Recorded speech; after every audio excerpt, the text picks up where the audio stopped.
اور کوئی چیز اس میں نہ ہوگی. اسی طرح آگے جو مزید حدیث سنے اس میں بھی یہی ہے کہ پھر اس شخص کے نام اعمال میں ایک پرچہ رکھا جائے گا اور پھر یہ نیکی کا پلڑا جھک جائے گا. تو یہ جو ہے نا رائی کے دانے کے برابر عمل. اب کیونکہ وہ شہادت اور ایمان کی بنیاد پر بھی نجات ہے تو پتہ یہ چلتا ہے کہ یہ لا الہ الا اللہ جو کہا گیا ینجی، یہ نجات دیتا ہے، یہ بچائے گا. اتنے دفتروں کے مقابلے میں کوئی انسان یہ سوچے کہ کسی ایک بچے کی کیا اہمیت ہو سکتی ہے تو پتہ چلتا ہے کہ اس کی اہمیت اتنی بڑھ جائے گی. اور پھر یہ کہ جیسے اس کا وزن کیا جائے گا تو وہ بھاری ہو جائیں گے. اور ایک روایت جو ہے وہ ہمیں یہ ملتی ہے حضرت انس رضی اللہ تعالیٰ عنہ سے روایت ہے کہ یعنی جب میزان عمل پر اعمال تولے جائیں گے تو فرشتے اس پر مقرر ہوں گے اور ایک فرشتہ اس پر مقرر ہوگا. ہر انسان اس میزان کے سامنے آئے گا اور اس کے اعمال وزن کیے جائیں گے. نیکیوں کا پلہ بھاری ہو گیا تو وہ فرشتہ آواز لگائے گا، اعلان کرے گا کہ، اور اس اعلان کو اس وقت پورے جو اس وقت یوم القیامہ جائیں گے جو سارے کے سارے اس یوم قیامت میں لوگ جمع ہوں گے وہ اس کو سنیں گے اور کہا جائے گا کہ فلاں شخص کامیاب ہو گیا. اب کبھی اس کو محرومی نہیں ہوگی. یعنی یہ اعلان پوری انسانیت کے سامنے کیا جائے گا. اب دیکھیں دنیا میں کوئی ترقی ملتی ہے نا، کوئی سرٹیفکیٹ، کوئی گریجویشن، کسی بھی طریقے کے کوئی عہدہ، کوئی چیز، تو وہ کتنی وہ خوشی ہوتی ہے نا. تو وہ جو ہے نا کہ وہ وَيَنْقَلِبُ إِلَىٰ أَهْلِهِ مَسْرُورًا، اور وہ اپنے اہل و عیال میں بڑا مسرور اور خوش لوٹے گا. وجوہ یومئذ ناظرہ، اس دن چہرے جو ہے وہ چمک رہے ہوں گے، مستبشرہ ہوں گے. تو ضاحکۃ مستبشرہ، یہ وجہ ہے کہ جب وہ یہ اعلان سنیں گے نا تو وہ چہرے چمکدار اور ایسی ان پر خوشی کا اظہار ہوگا اور پوری دنیا انسانیت ان کی اس کامیابی کا اعلان سنے گی. یہ ہے جس کے لیے یہ کہا گیا کہ ذالک هو الفوز العظیم، ذالک هو الفوز المبین اور فوز الکبیر. یہ ہے وہ کھلی، وہ بڑی، وہ عظیم کامیابی کہ جس کے لیے انسان کو کوشش کرنی چاہیے. اور یہ کامیابی مل گئی بس وہ شخص پھر کامیاب ہو گیا. بس پھر وہ فَأُولَٰئِکَ هُمُ الْمُفْلِحُونَ ہے نا، فَمَنْ ثَقُلَتْ مَوَازِینُهُ فَأُولَٰئِکَ هُمُ الْمُفْلِحُونَ. اور جن کے پلے بھاری ہو گئے دراصل یہی فلاح پانے والے. اور اس فلاح کا اعلان کیا جائے گا کہ یہ ہیں فَأُولَٰئِکَ هُمُ الْمُفْلِحُونَ جو کہ کامیاب ہو گئے. کہ وَمَنْ خَفَّتْ مَوَازِینُهُ فَأُولَٰئِکَ هُمُ الْخَاسِرُونَ، جن کے پلے ہلکے ہو گئے یہ خسارہ پانے والوں سے. پھر وہاں پر بولا کہ یہ ہے خسارہ پانے والے نا. تو کیا ہے کہ وہ اعلان کرے گا کہ فلاں شخص کامیاب ہو گیا، اب کبھی اس کو محرومی نہیں ہوگی. اور اگر نیکیوں کا پلہ ہلکا رہا تو پھر فرشتہ منادی کرے گا کہ فلاں شخص جو ہے وہ متقی، وہ شقی اور محروم ہو گیا، یعنی وہ بدبخت ہو گیا، بد نصیب ہو گیا اور وہ اب کبھی کامیاب نہیں ہوگا. اور ایک اور روایت سے یہ پتہ چلتا ہے کہ یہ فرشتہ جو میزان پر مقرر ہے یعنی وہ حضرت جبرائیل علیہ السلام ہوں گے. تو وہ جو کہ خوشخبریاں لاتے رہے، وہ جو کہ یعنی مجھے اور آپ کو اس قرآن کی وحی سے جو ہے وہ سرفراز کرتے رہے، تو وہی اس وقت جو ہے وہ میزان عمل کے اوپر جو ہے وہ موجود ہوں گے. تو ایک ایسا یعنی یوں سمجھیں کہ ایسا ایک دل دہلان دینے والا منظر بھی ہے اور اس کے ساتھ ساتھ اس کے اندر وہ جو خوش نصیبی اور خوش قسمتی ہے وہ بھی اس کے اندر موجود ہے. اب بات وہی ہے نا کہ کہا کہ یعنی کہ کون سے پلڑے میں اور اللہ تعالیٰ کی اس کون سی مٹھی میں جس میں وہ جو ہے نا، وہ جو کہا نا شقی و سعید، کہ اس میں شقی بھی ہیں اور سعید بھی ہیں، اس میں خوش نصیب بھی ہیں، اس میں خوش بخت کامیاب لوگ بھی ہیں، اور اس کے اندر پھر وہ شقی جیسے کہا نا وہ فلاں شخص یہ شقی ہے، دراصل یہ محروم ہوا ہے اور اب کبھی کامیاب نہیں ہو سکتا کیونکہ یہ آخرت کا خسارہ ہے. دنیا کا خسارہ یہ نقصان نہیں ہے کہ جس کو ریکور کیا جا سکے، جس میں دوبارہ سے کسی طریقے سے محنت کر کے اس بزنس میں کے خسارے کو بھی دور کیا جا سکے، دنیا کی مختلف جو ہے وہ کامیابیوں کو بھی حاصل کیا جا سکے نا، یہ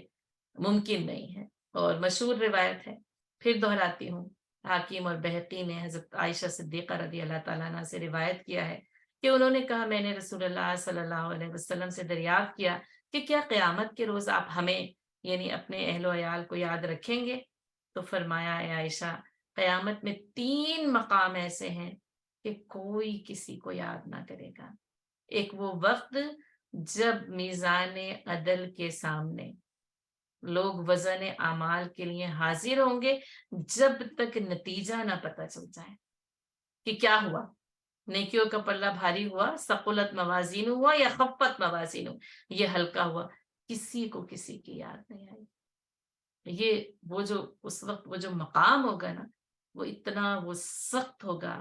اتنا وہ پریشان کن ہوگا، وہ ایسی فکر اور احساس غالب ہوگا کہ اس وقت کسی کی کوئی یاد اور کوئی پرواہ موجود نہیں ہوگی، ہے نا۔ اور دوسرا مقام جب نامہ اعمال یعنی ہاتھوں میں دیے جائیں گے، جب تک کہ پتہ نہ چل جائے کہ نامہ اعمال داہنے ہاتھ میں آیا یا بائیں ہاتھ میں آیا یا پیچھے کی طرف سے، پشت کی طرف سے دیا گیا۔ اور تیسرا مقام پل صراط ہے، جب تک کہ انسان اس کے اوپر سے گزر نہ جائے کوئی کسی کو یاد نہیں کرے۔ یعنی یہ کہ پھر وہ جو آپ صلی اللہ علیہ وسلم کی امت کے لیے جو فکر ہے، پریشانی ہے، وہ پھر یہ کہ وہ شفاعت کبریٰ اور شفاعت صغریٰ دونوں وہاں پر موجود ہوں گی، یعنی وہاں پر وہ پیش کی جائیں گی۔ لیکن ان 3 مقامات پر نبی صلی اللہ علیہ وسلم نے بھی ان 3 مقامات کی شدت اور سختی کو اس طریقے سے بیان کیا، یعنی اگر دیکھیں تو پھر حدیث میں یہ نہیں کہا کہ ہاں میں تم لوگوں کو اس وقت یاد رکھوں گا، بلکہ ان مقامات کی شدت اور سختی کو بیان کر کے کہا کہ اس وقت کوئی کسی کو یاد نہیں کرے گا۔ تو وہ جو دن آنے والا ہے نا، لیوم القیامہ، وہ بڑا، جس کو کہا گیا کہ بڑا سخت دن ہے، بڑا بھاری دن ہے، عبوسن قمطریرا، بڑا ہی تلخ دن ہے، چہروں کو بگاڑ دینے والا، فلا انصاب بینہم، رشتوں کو ایک دوسرے سے اصل معنوں میں یعنی اس وقت وہ ایسی جدائی ہوگی کہ یوم یفر المرء من اخیہ، کہ بھائی بھائی سے فرار اختیار کرے گا، کوئی کسی کے سامنے نہ جانا چاہے گا، صرف اور صرف جو ہے وہ پھر یا نفسی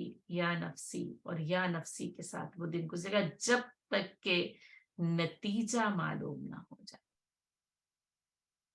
اور اللہ کہتے ہیں فلا تظلم نفس شیئا، بہت ہی تمام ہی جو ہے جو تفاسیر میرے پاس ہے اس کے اندر جو ہے وہ اس روایت کو بھی نقل کیا گیا ہے، تو میں جو ہے وہ آپ کو وہ روایت پڑھ کر سناتی ہوں۔ تھوڑی سی لمبی ہے، اتنی زیادہ لمبی بھی نہیں ہے، خیر اس کا مضمون اس کے ساتھ بہت زیادہ مطابقت رکھتا ہے اور میرے اور آپ کے زندگی کے اعمال میں سمجھنے کے لیے بہت مددگار جو ہے وہ ثابت ہے۔ ترمذی اور مسند احمد کی روایت ہے کہ رسول اللہ صلی اللہ علیہ وسلم کے سامنے حضرت عائشہ رضی اللہ تعالیٰ عنہ نے بیان کی ہے کہ ایک شخص رسول اللہ صلی اللہ علیہ وسلم کے سامنے آئے اور کہنے لگے کہ یا رسول اللہ میرے غلام ہیں، اور کسی یعنی ایک روایت میں آتا ہے کہ میرے 2 غلام ہیں جو مجھے یعنی جو میرا ظاہر ہے کہ اچھا کام نہیں کرتے، میرے مال میں خیانت بھی کرتے ہیں، مجھے جھٹلاتے بھی ہیں، میری نافرمانی بھی کرتے ہیں، اور پھر میں انہیں مارتا پیٹتا ہوں، میں انہیں زبان سے بھی برا بھلا کہتا ہوں اور پھر میں انہیں مارتا پیٹتا بھی ہوں، تو میرا اور ان غلاموں کا انصاف کس طرح ہوگا؟ تو رسول اللہ صلی اللہ علیہ وسلم نے فرمایا کہ ان کی نافرمانی، خیانت اور سرکشی کو تولا جائے گا۔ ٹھیک ہے، یہ جو یہاں پر وَنَضَعُ الْمَوَازِينَ الْقِسْطَ لِيَوْمِ الْقِيَامَةِ، وہاں پر موازین ہوں گی، وزن ہوگا، نامہ اعمال تولا جائے گا، ان کی نافرمانی اور خیانت اور سرکشی کو تولا جائے گا، پھر تمہارا یہ جو برا بھلا کہنا اور ان کو مارنا پیٹنا ہے اس کو تولا جائے گا۔ اگر تمہاری سزا اور ان کا جرم برابر ہو جائے تو معاملہ برابر ہو جائے گا، اگر تمہاری سزا ان کے جرم سے کم رہی تو وہ تمہارا احسان شمار ہو، یعنی پھر تمہیں اس احسان کا بدلہ مل جائے، اور اگر تمہاری سزا ان کے جرم سے بڑھ گئی تو جتنی تم نے زیادتی کی ہے اس کا تم سے انتقام لیا جائے گا۔ اب سوچیں کہ یہ جو میزان عمل ہے کس طریقے سے کام کرے. ایک تو یہ کہ ہمارے اعمال تولے جا رہے ہیں، اب یہ دیکھیں کہ یہ جو آپس کے معاملات ہیں یہ کس طرح تولے جائیں گے. اب یہ تو ایک غلاموں کے ساتھ معاملے کا ہو گیا سلسلہ. اسی طرح آپ سارے جو بھی ہمارے جو یعنی گیو اینڈ ٹیک کے معاملے ہیں اور ہمارے لوگوں کو دینے اور لینے کے بانٹ اور معاملات ہیں وہ بھی اسی طریقے سے طے کیے جائیں گے کہ حقوق اور فرائض اسی طریقے سے تولے جائیں گے. اپنا فرض ادا کیا تھا، اپنا حق ملا تھا، اس کو لینے کے لیے کیا کیا، اس کو دینے کے لیے کیا کیا. اور اگر وہ اسی طریقے سے کسی نے زیادہ دے دیا تو اس کا احسان، اگر ہم نے زیادہ کر دیا تو ہمارا احسان، وہ نیکی شمار ہوگی. اور لیکن یہ کہ اگر یعنی معاملے میں دوسری چیز جو ہے وہ زیادتی زیادہ ہو گئی تو کہا کہ تم سے اس کا انتقام جو ہے وہ لیا جائے گا. اب یہ سن کر تو وہ صحابی وہاں سے الگ بیٹھے اور گریہ وزاری شروع کی. تو آپ صلی اللہ علیہ وسلم فرمایا کہ کیا ہوا،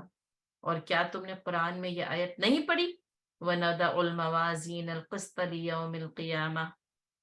اور اس دن جب ہم یعنی روز قیامت انصاف کے ترازو رکھیں گے فَلَا تُظْلَمُ نَفْسٌ شَيْئًا، اور کسی کی کچھ بھی حق تلفی نہیں ہوگی. تو یہ سن کر ان صحابی نے کہا اے اللہ کے رسول، بس میرے لیے اب اس کے سوا تو کوئی اور راہ نہیں، اور ان معاملات کو سن کر بس میرا تو یہ جی چاہتا ہے کہ میں اپنے ان غلاموں کو آزاد کر دوں. اور اب آپ گواہ رہیے گا کہ یہ سب اللہ کی راہ میں آزاد ہیں تاکہ میں اس حساب کتاب کے غم سے بے فکر ہو جاؤں. یہ معاملہ تھا. اور جب صحابہ کرام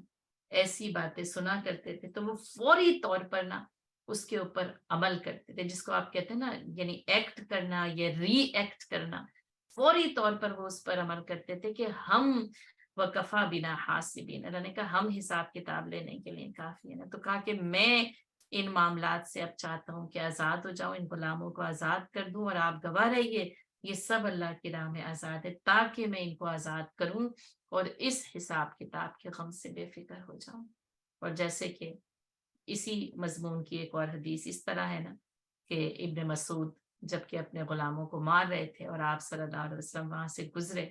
اور فرمایا آپ صلی اللہ علیہ وسلم بآواز بلند، اے ابن مسعود، اللہ تم پر ان سے زیادہ یعنی قدرت رکھتا ہے. اسی وقت ان کا ہاتھ رک گیا اور انہوں نے ان تمام غلاموں کو اللہ کے لیے آزاد کر دیا. تو یہ کہ غلاموں کی آزادی ہو یا ہمارے اعمال کی درستگی ہو، دراصل یعنی اس طرح کی آیات اور احادیث نہ میرے اور آپ کے لیے ایک زاد راہ ہونی چاہیے کہ ہم اپنی غلطیوں کی اصلاح کر سکیں اور رک جائیں. یعنی یہ کہ برابری کا بھی معاملہ ہونا لیکن اس میں رک جائے، کہیں زیادتی کا معاملہ نہ ہو جائے. اور ویسے عام طور پر یعنی لوگ زیادہ تر جو ہے وہ زیادتی ہی کرتے ہیں اور اس کو وہ برابری کا معاملہ سمجھ رہے ہوتے ہیں. حالانکہ پھر وہی جو قصاص میں بھی نا برابری کا معاملہ جو رکھا گیا نا کہ بس یعنی آنکھ کے بدلے آنکھ، کان کے بدلے کان، ناک کے بدلے ناک، بس وہ برابری کا معاملہ ہونا چاہیے،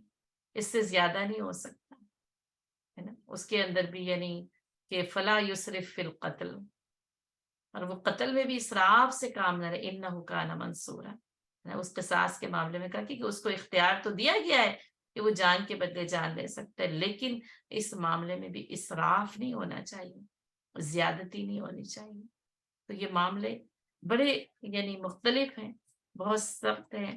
بہت زیادہ جو ہے وہ شدید ہے. لیکن کیا ہے کہ وہ اللہ کی طرف سے وہ جو رحم اور کرم کا معاملہ ہے وہ بھی اس کے اندر شامل حال ہے، انصاف کا معاملہ بھی اس کے اندر شامل حال ہے. اور اس یوم حساب میں یعنی سارے اعمال حساب اور وزن میں، چھوٹے اور بڑے، کبیرہ اور صغیرہ، جانے اور انجانے، سب کچھ اس کے اندر موجود ہوگا ہے نا. اور جیسا کہ پھر ہمیں یہ بھی پتہ چلتا ہے کہ اعمال کو ایک صورت دی جائے، یعنی جیسے وہ قربانی کے جانور وہاں پر پھر اپنے پورے یعنی وہ جیسے کہا سینگ، بالوں اور کھرو سمیت لائے جائیں تو پھر میزان عمل میں وہ تولے جائیں. یعنی پھر اعمال کو ایک مستقل صورت بھی دی جائے گی اور اس کو بھی وہاں پر تولا جائے گا، نامہ اعمال کے ساتھ بھی تولا جائے گا. اور پھر اس تول کے بعد ہی جو ہے وہ فیصلہ ہوگا وکفا بنا حاسبین. یہ حساب کتاب کے مراحل ہیں اور اللہ تعالیٰ حساب لینے کے لیے بس کافی ہے. اس کی شہادت یعنی اس کا علم، اس کا احاطہ علم، اور پھر یہ کہ وہ قدرت رکھتا ہے کہ وہ جس کے ساتھ چاہے جو معاملہ کرے. لیکن یہ جو القسط ہے نا، یہاں پہ یہ بتا دیا معاملہ عدل و انصاف کے ساتھ ہوگا. وَإِن كَانَ مِثْقَالَ حَبَّةٍ مِّن خَرْدَلٍ أَتَيْنَا بِهَا، اگر رائی کے دانے کے برابر بھی عمل ہوگا تو وہ بھی سامنے لایا دیا جائے گا. یعنی کوئی چیز بھی نا چھپی نہیں رہے گی، کوئی چیز جو ہے وہ پوشیدہ نہیں رہے گی، بلکہ ہر چیز جو ہے وہ وہاں پر لا کر حاضر کر دی جائے گی. اللہم حاسبنا حسابا یسیرا، اللہم حاسبنا حسابا یسیرا، اللہم حاسبنا حسابا یسیرا. اب آپ دیکھیں اس حقیقت کے بعد کہ یعنی نبیوں نے اس حقیقت سے خبردار کیا ہے، اب پھر جو ہے وہ اب ذکر ہوتا ہے، اب نبیوں کا ذکر شروع ہونا ہے. وَلَقَدْ آتَيْنَا مُوسَى وَهَارُونَ الْفُرْقَانَ وَضِيَاءً وَذِكْرًا لِلْمُتَّقِينَ. اور یقیناً بلا شبہ ہم نے موسیٰ اور ہارون علیہ السلام کو جو کتاب دی تھی یعنی کہ تورات، وہ الفرقان یعنی حق اور باطل میں فرق کرنے والی تھی، اور وہ دیا وہ روشنی تھی، وہ ذکر اور وہ نصیحت تھی للمتقین پرہیزگاروں کے لیے. اب یہاں سے پھر یعنی جو پہلا ذکر شروع ہوا موسیٰ علیہ السلام سے شروع ہوا. جلیل القدر صحابی اور پیغمبر، ہم اس سے پہلے سورہ طٰہٰ پڑھ کر آئے ہیں، اور سورہ طٰہٰ بھی ایک ایسی منفرد سورہ ہے کہ جس میں حضرت موسیٰ علیہ السلام کا قصہ ہی نا ایک تسلسل اور ترتیب کے ساتھ بیان ہوتا ہے. اور یعنی یوں اگر دیکھیں تو وہ اپنے یعنی مزاج کے ساتھ سورہ یوسف سے مناسبت رکھتی ہے، ورنہ سورہ یوسف بالکل منفرد ہے کہ اس میں کسی اور کا کچھ یعنی ذکر ہی نہیں، بس یوسف علیہ السلام کا ایک قصہ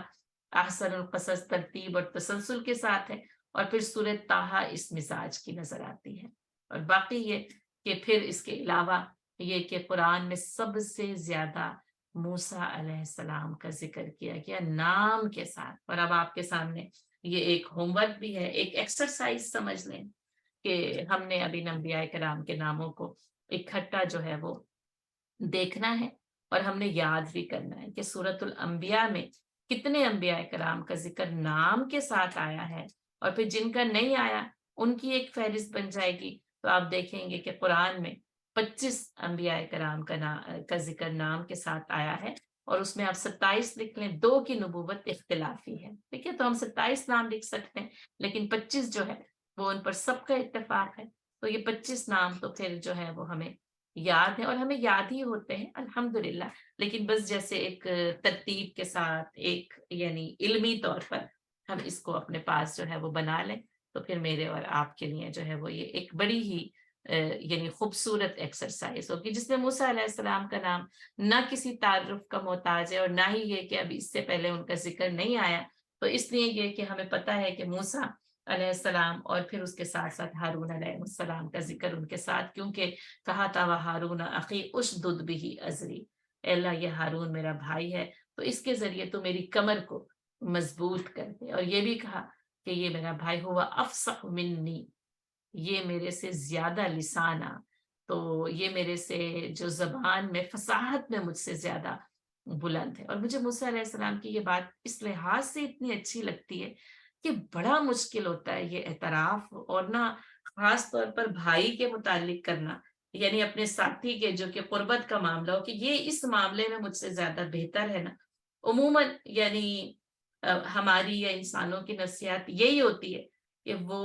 یعنی اپنے آپ کو ہی بہتر سمجھ، کہتے نہیں یہ کام یعنی مجھ سے بہتر کوئی کس طرح سے کر سکتا ہے. لیکن یہ پھر نبی جو حق کی تلوار ہوتے ہیں نا، حق کا معیار ہے، وہ حق کا مینار ہوتے ہیں. اور پھر اس حق کے ساتھ ہمیں یہ پتہ چلتا ہے اسی وقت ہی جب کہ نبوت ملی ہے، اور اپنے بھائی کو بھی اپنی مدد کے لیے مانگ لیا، اور اللہ تعالیٰ نے کہا اوتی تسوالک یا موسیٰ،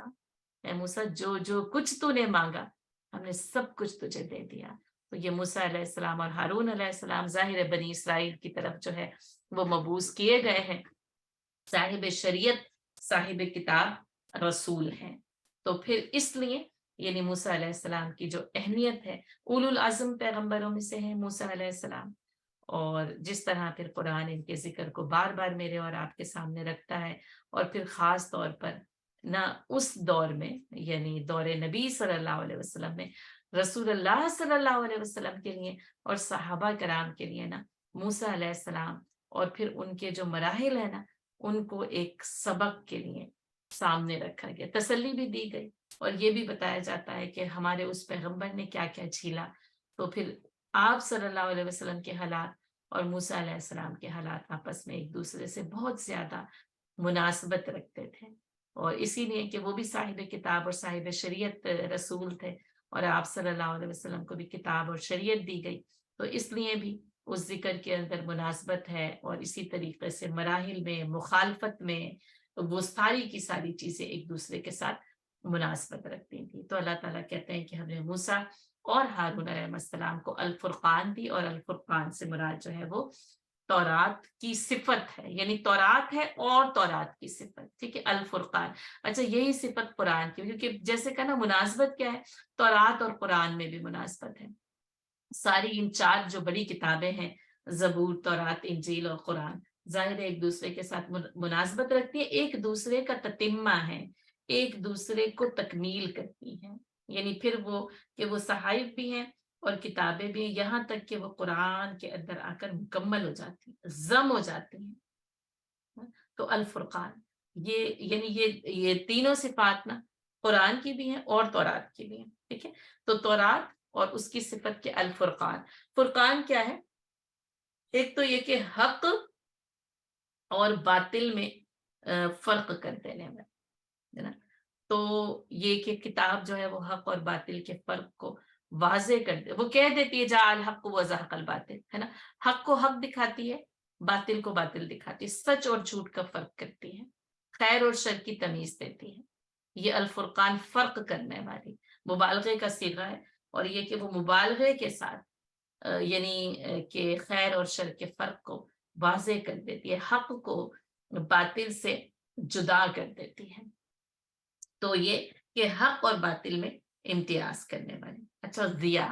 اب جیسے روشنی ہے اور یہ کہ یہ روشنی ہے، یہ جیسے وہ جو ہے نا من الظلمات الی النور، تو وہاں پہ نور کا لفظ استعمال کیا گیا کہ اندھیروں سے نور کی طرف لے جایا جاتا ہے، اور یہاں پر جو ہے نا وہ یعنی ضیا کا لفظ جو ہے وہ استعمال کیا گیا، کہا گیا کہ الشمس کے لیے ضیا کا لفظ استعمال کیا گیا ہے، اور قمر کے لیے نور کا لفظ استعمال کیا گیا ہے، یعنی جیسے وہ سورج کی جو روشنی ہوتی ہے نا جس میں حرارت اور تپش جو ہے وہ زیادہ ہوتی ہے، اور لیکن یہ کہ پھر اگر وہ سائنسی طور پر دیکھا جائے تو اسی تپش اور حرارت کو چاند اپنے اندر سموتا ہے، تو والقمر نورا، تو قمر کے لیے پھر نور کا لفظ ہے، اور پھر وہ رات کو وہ اس چاندنی کو جو کہ ٹھنڈی اور میٹھی ہوتی ہے اس کو بکھیرتا ہے۔ اچھا اب اس کے اندر ایک ہے، یہ ایک لطیف نکتہ ہے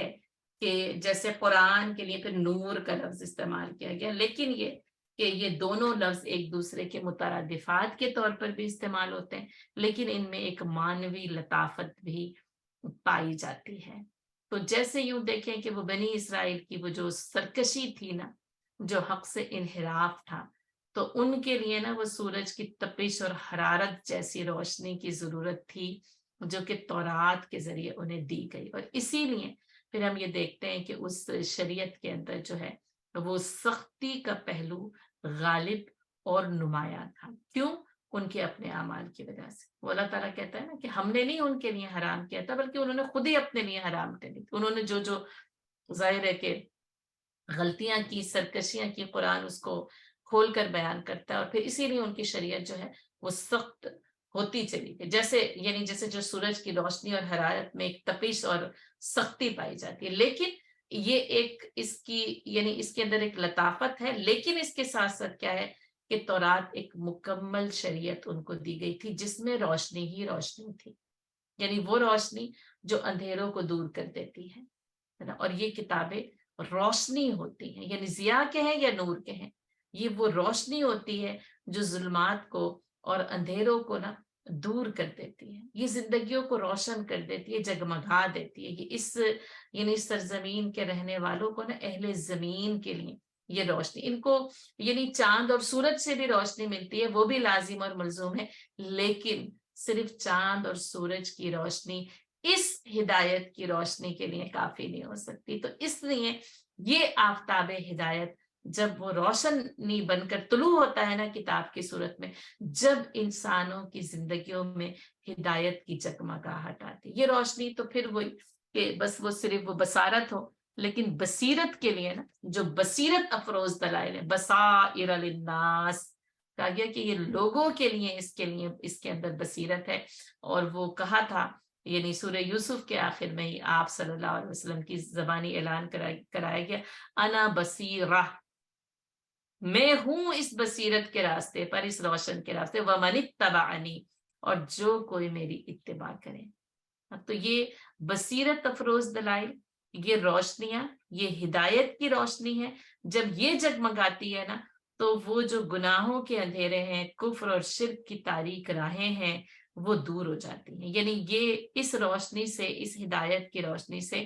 دلالت یعنی کہ گمراہی کے اندھیرے دور ہو جاتے ہیں. تو وہ ضیاء، اور جیسے اس کے سلیش میں بھی نور لکھا گیا ہے، لیکن میں نے پھر وہی اس کا آپ کو بتا دیا، یعنی آپ نور اس کا ترجمہ کر سکتے ہیں، روشنی کر سکتے ہیں، دیا کر سکتے ہیں. وہ ذکرا، اور ذکر، تذکیر، نصیحت، یاد دہانی. اب یہ بھی ان تمام کتابوں میں تینوں چیزیں مشترک ہیں، الفرقان و ضیاء و ذکرا، ہے نا. اور قرآن ہاذا ذکر، کہتے ہیں ہاذا ذکر، یہ ہے ذکر، یہ ہے نصیحت، یہ ہے روشنی. انا نحن نزلنا الذکر، اور ہم نے تمہارے لیے ذکر جو ہے وہ نازل کر دیا نا. تو یعنی یوں سمجھ لیں یہ ذکر اور تذکیر، نصیحت اور یاد دہانی، یہ ہے اس ذکر کے ذریعے اس روشنی کے راستے پر ڈالا جاتا ہے تاکہ حق اور باطل کا فرق واضح طور پر معلوم ہو جائے. اگر روشنی نہ ہو تو حق اور باطل کا فرق نہیں معلوم ہو سکتا، کیونکہ اندھیرے میں تو نہیں پتہ چلتا کہ کیا ہے. وہ تو جب یعنی وہ اندھیرا اور اجالا جب واضح ہو تو پتہ چلے نا. تو یہ اجالا نا یعنی اندھیرے اور روشنی کا فرق واضح کرنے کے لیے آتا ہے. اور یہ ایک یاد دہانی، تذکیر ہے، ذکر ہے، لیکن کس کے لیے؟ للمتقین، پرہیزگاروں کے لیے، اہل تقوی کے لیے، بچ جانے والوں کے لیے، ڈرنے والوں کے لیے، جو اپنے آپ کو بچانا چاہے. وہی اس کتاب کی روشنی سے اصل میں فائدہ اٹھائے. جو بچنا نہ چاہے، جو بچانا نہ چاہے، جو رکنا نہ چاہے، جو پرہیز نہیں کر سکتا، اس کے لیے یہ ساری کی ساری یعنی جو صفات ہیں اس کتاب میں اٹ سیلف بنفسی ہی موجود ہوتی ہیں. لیکن اس سے فائدہ وہی اٹھا سکتے ہیں جس کے اندر للمتقین. اب آپ دیکھ لیں کہ قرآن کے پہلے صفحے نے سورہ بقرہ کی دوسری آیت نے یہ فیصلہ کر دیا نا، ذالک الکتاب لا ریب فیہ ھدی للمتقین، اور اس کتاب میں کسی قسم کا کوئی شک و شبہ نہیں، اور یہ متقین کے لیے ہدایت ہے. اب یہ وہی مضمون ہے، یوں سمجھے کہ پھر یہ تذکیر ہوتی ہے، یہ یاد دہانی ہوتی ہے، یہ بار بار جو ہے وہ دہرایا جاتا ہے تاکہ یاد رہے کہ اس کتاب سے فائدہ اٹھانے کے لیے جس صفت کی ضرورت ہے نا، للمتقین، وہ تقوی ہے، وہ اللہ کے خوف کی، اللہ کے حاضر اور ناظر ہونے کی وہ کیفیت ہے کہ جس سے انسان گناہوں سے بچتا ہے اور اس کتاب کے راستوں پر چل پڑتا ہے، اس کتاب کے بتائے ہوئے یعنی راستوں پر، اس کتاب کی فرما برداری پر، اس کتاب کی ہدایت کی اتباع کرتا ہے، اور پھر وہ اپنی منزل مراد پاتا ہے. اچھا، ایک اور بات، جیسے فرقان یعنی تورات کی صفت کے طور پر استعمال کیا گیا، ایک اور بات یہ بھی کہی گئی کہ یعنی فرقان جو ہے اس سے مراد اللہ تعالیٰ کی وہ مدد بھی ہے جو حضرت موسیٰ علیہ السلام کو پھر وہ جو ان کی نبوت کے مراحل تھے اس پہ ہر وقت اللہ کی ایک خاص مدد شامل حال رہی. پھر وہی سورہ طٰہٰ میں وہ پوری تفصیل پڑھ چکے ہیں، وہ پھر وہی بچپن سے ہی وہ جو کہا کہ فَلْيُلْقِهِ الْيَمْ، اور وہ ڈال دو اس کو پانی میں، تو وہاں بھی، اور پھر اٹھایا بھی وہ دشمن نے، اور پھر اس کی پرورش بھی ہے، پھر وہ اس سے بھی اللہ تعالیٰ جو قتل کر کے جاتے ہیں اس سے بھی اللہ تعالیٰ بچاتے ہیں، ظاہر قتل خطا تھا. پھر جب آئے ہیں فرعون کے دربار میں وہ پورا کا پورا وہ سارے کے سارے مراحل اللہ کی خاص مدد ان کے شامل حال رہی، اور یہاں تک کہ نا یعنی پھر وہ فکانہ کل یعنی فرقن اور کالطود العظیم، اور ہر فرقہ جو تھا، ہر حصہ جو تھا کالطود العظیم، پہاڑوں کی طرح جو ہے وہ کھڑا ہو، یعنی سمندر پھاڑ کر جو ہے وہ اس میں خشک راستہ بنا کر حضرت موسیٰ علیہ السلام کو، یعنی وہ بھی ایک فرقان تھی جو کہ حضرت موسیٰ علیہ السلام کو اس وقت جو ہے وہ عطا کی گئی۔ تو یعنی کہ یعنی ایک یہ ہمیں روایت بھی ملتی ہے، یا اس کا ایک یہ سمجھائے جانے کا انداز بھی ہے کہ یعنی کہ ایک تو وہ تورات ہے، اور دوسرے پھر وہ ایک وہ خاص مدد ہے جو حضرت موسیٰ علیہ السلام کے ہر حال میں جو ہے وہ شامل حال رہی۔ تو یہ الفرقان و ضیاء و ذکرى للمتقین الذین یخشون ربهم بالغیب۔ اب دیکھیں گے متقین کی صفت ہے، اور یہاں پر بس یوں سمجھ لیں بس دو صفات بتائی گئی۔ یہاں وہاں پر جب ہم سورہ بقرہ میں پڑھتے ہیں تو وہ ایک مختلف انداز ہے، لیکن دیکھ لیں وہاں پہ بھی جو تھا نا یؤمنون بالغیب وہ مقدم تھا، یہاں پہ بھی بالغیب مقدم ہے۔ یعنی یہ جو تقوی ہے نا، یہ اس کیفیت کا نام ہے جو غیب کے اوپر ایمان لے کر آتا ہے۔ الذین یخشون ربهم بالغیب، وہاں پہ بس اتنا تھا کہ یؤمنون بالغیب، لیکن یہاں پر پھر وہ کیفیت ایمان کی اس کیفیت کا ذکر کیا جا رہا ہے، یعنی وہ اپنے رب کو بغیر دیکھے اس سے ڈرتے ہیں، خشیت الہی بغیر دیکھے، یہی مطلوب ہے۔ ایمان بالغیب ہی مطلوب ہے، اور پھر اس ایمان بالغیب کے ساتھ خشیت الہی لازم اور ملزوم ہے۔ یعنی ایسا ہو نہیں سکتا کہ انسان یعنی وہ ایمان لے کر آئے اور پھر اس میں خشیت الہی کی کیفیت بیدار نہ ہو۔ تو الذین یخشون ربهم بالغیب، اور وہ متقین جو اپنے رب کو بغیر دیکھے اس سے ڈرتے ہیں، وَهُمْ مِنَ السَّاعَةِ مُشْفِقُونَ، اور وہ جو اپنے پروردگار سے بن دیکھے ڈرتے ہیں، اور اس گھڑی سے یعنی قیامت کی گھڑی سے خوف زدہ رہتے ہیں۔ اب دیکھیں اس کا جو یعنی خوف تھا نا، انذار تھا، وہ آیت نمبر 47 یعنی 46 اور 47 میں خاص طور پر جیسے بیان کیا گیا، اور یعنی اس بیان کے بعد بس ان کے تقوی کی کیفیت کیا ہے، بس وہ اس سے ڈرنا شروع ہو جاتے ہیں۔ اب دیکھیں ان دونوں چیزوں میں یعنی یہ کہ رب کو بن دیکھے رب سے ڈرنا، وَهُمْ مِنَ السَّاعَةِ مُشْفِقُونَ، اور وہ قیامت کی گھڑی سے ڈرتے رہتے ہیں۔ ان کی نا پوری جو زندگی کا ایک جو طریقہ ہے نا، یعنی اس کو بیان کر دیا گیا ہے۔ یعنی ان کی زندگی ان دو چیزوں کے، ان دو جو ان کا جو اندرونی کیفیات ہے نا اس کے مابین ہوتی ہے۔ ان کی زندگی کے مراحل اور شب و روز ان دو کیفیات کے ساتھ طے ہوتے ہیں۔ اللہ سے ڈرنا، اچھا اب اللہ سے ڈرنا بھی آپ دیکھیں کیسے، وَكَفَىٰ بِنَا حَاسِبِينَ، یعنی اس کے حاضر اور ناظر ہونے کا خوف ہوتا ہے نا، اور یہ کہ ایک دن ہم اس کے سامنے حاضر کیے جائیں گے، یہ اللہ سے ڈرنا۔ اور اس لیے پھر اس کی نافرمانی سے ہر لمحے ڈرتے رہنا، کہیں کوئی ایسا عمل نہ ہو جائے جو اللہ کو ناراض کرتے۔ وَهُمْ مِنَ السَّاعَةِ مُشْفِقُونَ، اور وہ قیامت کی گھڑی سے لرزا رہتے ہیں، کیونکہ اسی گھڑی اسی روز تو اس کے سامنے حاضری ہے، اور پھر یہ کہ اس اللہ کے سامنے حاضری، اور وہ حاضری کس چیز کے ساتھ، وہ نامہ اعمال کے ساتھ۔ تو اصل میں پھر اسی بات سے ڈرنا کہ کون سا عمل لے کر اللہ کے سامنے حاضر ہوں گے۔ اور متقی ہونے کا دعویٰ کرنا تو بہت آسان ہے، لیکن دراصل بات یہی ہے کہ ہم کتنا ڈرتے ہیں اعمال کرتے ہوئے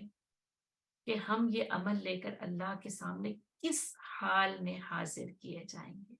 یعنی ہم جو اعمال نامے ہمارے ہیں، اور ان اعمال ناموں کے ساتھ جب ہم اللہ تعالیٰ کے سامنے جائیں تو پھر کیا وہ حاضری کی کیفیت ہوگی، کیا انجام ہوگا، کیا اللہ تعالیٰ کے ساتھ سوال و جواب ہوں گے۔ وہ شاعر نے تو کسی اور ہی کیفیت میں کہا نا کہ کعبہ کس منہ سے جاؤ گے خالد، شرم تم کو مگر نہیں آتی۔ تو بات یہی ہے کہ یعنی واقعی یعنی کعبہ جانے کی بھی تمنا کو رکھنا اور وہ بیدار ہوتی ہے، اور لیکن یہ کہ وہاں کس حال میں اور آپ یعنی کعبے کے سامنے بھی جا کر ہم کھڑے ہو جاتے ہیں، ہم بدلتے نہیں ہیں، ہمارے دل کی کیفیات نہیں بدلتی، ہمارا عمل نہیں بدلتا، وہ جتنے ہم سخت پہلے ہوتے ہیں نا اتنے ہی سخت ہم وہاں سے بھی واپس آ جاتے ہیں.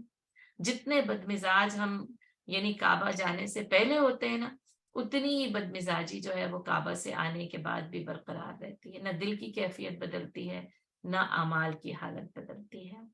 تو یہ کہ ایک تو یہ ایک بات کہ یعنی کہ وہاں جانا اور وہاں سے اگر خالی دامن لوٹ آنا یہ زیادہ یعنی مشکل بات ہے. اور دوسری بات کیا ہے کہ دنیا کی زندگی میں اپنے اعمال کو کرتے ہوئے اس کیفیت کو سامنے رکھنا, یہ جو خدا خوفی اور اللہ کے سامنے جو حاضری کا خوف ہے نا, یہ ہے یخشونا اور مشفقون. ان دونوں الفاظ کے ساتھ یہ بتایا گیا ہے کہ وہ اس سے لرزاں و ترساں رہتے ہیں, وہ ڈرتے رہتے ہیں, وہ سوچتے رہتے ہیں کہ اس عمل کا کیا انجام ہو سکتا ہے. کہیں میں یعنی پھر وہ کہیں میں کسی کے اوپر زیادتی تو نہیں کر رہا, کہیں جو ہے وہ ان غلاموں کے ساتھ اگر حساب کتاب ہو جائے, اگر سوال جواب ہو جائے تو کیا میری زیادتی جو ہے وہ ان کی خیانت سے زیادہ تو بڑی نہیں ہو جائے گی. اور اسی طرح پھر عام طور پر بھی ساری کی ساری چیزیں جو ہے وہ یعنی لوگوں کے ساتھ معاملہ ہے, صلہ رحمی ہے, والدین, اولاد, پھر یہ پورا رشتہ داری کا جو سرکل ہے, یہ کس طریقے سے میں اور آپ اس میں جی رہے ہیں. اللہ تعالیٰ کو دیکھے بغیر اس خشیت الہی, اس کے حاضر اور ناظر ہونے کا احساس غالب ہو, اور وہم من الساعۃ مشفقون, اور اس قیامت کی گھڑی کا خوف, کہیں میرے اس عمل کی بابت اگر سوال کیا گیا تو پھر میں جو ہے وہ کیا کروں گا, ہے نا. وہم من الساعۃ مشفقون, اور وہ یعنی قیامت کا خوف رکھتے ہیں, وہ اس گھڑی سے لرزا رہتے ہیں, وہ ڈرتے رہتے ہیں. ویسے ہی مشفقون کا لفظ جو ہے وہ ڈرنے کے لیے, اور اس کے اندر نا ایک اس میں ایک ڈر کا پہلو ہوتا ہے, لیکن اس میں نا جیسے کہ یعنی تکلیف پہنچ جانے کا ڈر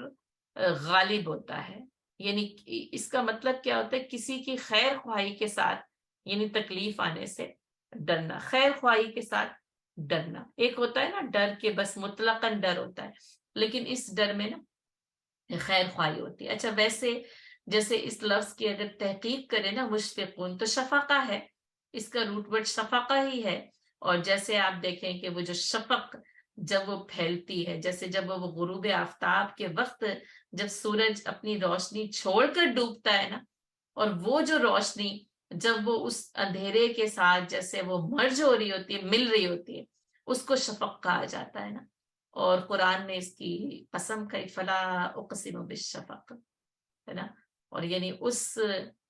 رنگ کی نا, اس شفق کی, اس سرخی کی, کیونکہ پھر وہ اس میں سرخی سیاہی کے اوپر غالب آتی ہے, اور پھر اس کے بعد آہستہ آہستہ وہ اس کے اندر جو ہے وہ مرج ہو جاتی ہے. اور پھر اسی سے یہ کیا ہوتا ہے, یہ بنتا ہے اشفاق, یعنی یہ بنتا ہے کہ جیسے ڈرنا, خیر خواہی کے ساتھ ڈرنا. اچھا جب یہ من کے ساتھ آتا ہے نا, من الساعۃ مشفقون, تو اس میں پھر جو ہے نا وہ خوف کا پہلو غالب آ جاتا ہے. یعنی جیسے خیر خواہی کے ساتھ ڈرنا ہے, لیکن جب یہ من کے صلے کے ساتھ آتا ہے تو پھر اس میں خوف کا پہلو جو ہے وہ زیادہ غالب ہو جاتا ہے. تو گویا کہ یہاں پر جو ہے وہ خوف کا پہلو غالب ہے. اسی سے نا مشفق کہتے ہیں کہ وہ بہت مشفق ہے, یا آپ یہ کہتے ہیں نا وہ اس کے ساتھ بڑا شفقت کا برتاؤ کرتا ہے. تو یہ جو شفقت اور مشفق جو کہ اردو میں کافی استعمال ہوتے ہیں, تو اس میں آپ دیکھیں خیر خواہی کا پہلو غالب ہوتا ہے نا, کہ جیسے کہ وہ اس کے ساتھ ہمیشہ بڑا مشفقانہ سلوک کرتا ہے. تو اس کے اندر یہ نہیں ہوتا کہ وہ اس کے ساتھ خوف اور ڈر کا سلوک کرتا ہے, بلکہ کیا ہوتا ہے کہ وہ اس کی خیر خواہی کے ساتھ, اس کے ساتھ بڑی ہمدردی کے ساتھ پیش آتا ہے. تو اس میں یعنی خیر خواہی کا پہلو غالب ہوتا ہے, لیکن جب من کے ساتھ آئے تو اس میں خوف کا پہلو غالب آ جاتا ہے. تو یہ ہے وہ متقین کہ جو اللہ سے بن دے کے ڈرتے ہیں, اور پھر وہ قیامت کی گھڑی سے لرزا رہتے ہیں. وَهَذَا ذِكْرٌ مُبَارَک, اور یہ ہے ذکر مبارک. یعنی اب یہ قرآن کی طرف اشارہ ہے. وہاں پر خاص طور پر تورات کی صفات تھی اور یہاں پر پھر قرآن کے بارے میں کہتے وَهَذَا ذِكْرٌ مبارک, اور یہ ذکر ہے, یہ نصیحت ہے, اور کیا ہے, مبارک, بہت بابرکت نصیحت. اسی لیے وہ کہتے ہیں نا کہ قرآن جو ہے وہ بابرکت کتاب ہے یا برکت کی کتاب ہے. لیکن آپ یہ دیکھیں کہ پھر ہم نے اس کو صرف برکت کی کتاب بنا لیا ہے نا, یعنی بس یہ کہ بس اس سے صرف برکت حاصل کرنا, یہ قرآن کے ساتھ خیر خواہی نہیں ہے, یہ قرآن پر صحیح ایمان نہیں ہے. لیکن یہ کہ اس میں برکت کے پہلو کو نظر انداز کر دینا, یہ بھی قرآن کے ساتھ انصاف نہیں. اس میں برکت ہے, ہر لحاظ سے برکت ہے. وَهَذَا ذکر, یہ بھی نصیحت ہے, یہ بھی یاد دہانی, مبارک, بڑی بابرکت کتاب ہے. انزلناہ, ہم نے اسے نازل کیا ہے, یعنی اللہ نے اس کو نصیحت اور برکت کے ساتھ نازل کیا ہے, یعنی اللہ نے یہ بابرکت نصیحت نازل کی ہے. افانتم لہ منکرون, اور کیا پھر تم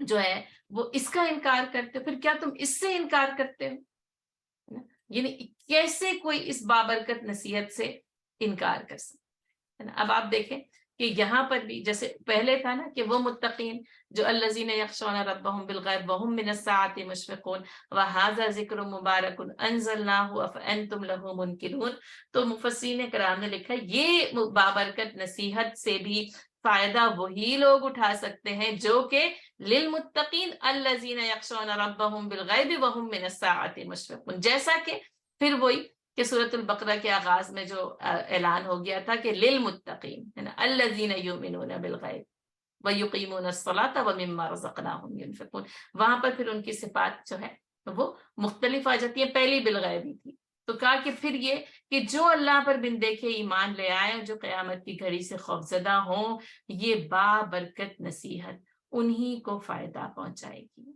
جو اپنے اعمال کی یعنی وہم من الساعۃ مشفقون, حاضری اور اس کی باز پرس سے ڈرتے رہتے ہیں. تو اس میں یعنی جیسے کہ اس کی برکت کے پہلو کو یہاں پر زیادہ نمایاں کیا گیا, یعنی قرآن کی جو صفت, دو صفات بتائی گئی ہیں نا, ایک تو یہ کہ نصیحت اور مبارک, تو یعنی یہاں پر اس کی برکت کے پہلو کو زیادہ نمایاں کیا گیا ہے. یعنی یہ کہ جیسے کہا کہ قرآن وہ فرقان بھی ہے, نور بھی ہے, ذکر بھی ہے, تذکرہ بھی ہے, اور لیکن یہاں پر پھر اس کی صفت مبارک کو سامنے لایا گیا کہ یہ بڑا بابرکت کلام ہے, اس پر ایمان لاؤ تو برکتیں ہی برکتیں ہیں. اس کو چھونا, اس کو دیکھنا, اس کو سننا, اس کو پڑھنا, اس کا علم حاصل کرنا, اس کا فہم حاصل کرنا, اس کے الفاظ, اس کے ترجمے, اس کی تفسیر, اور پھر اس کے اوپر عمل کرنا, ہر چیز برکت ہی برکت ہے. یہ کتاب یعنی انسانوں کی زندگی کو بابرکت بنا دیتی ہے.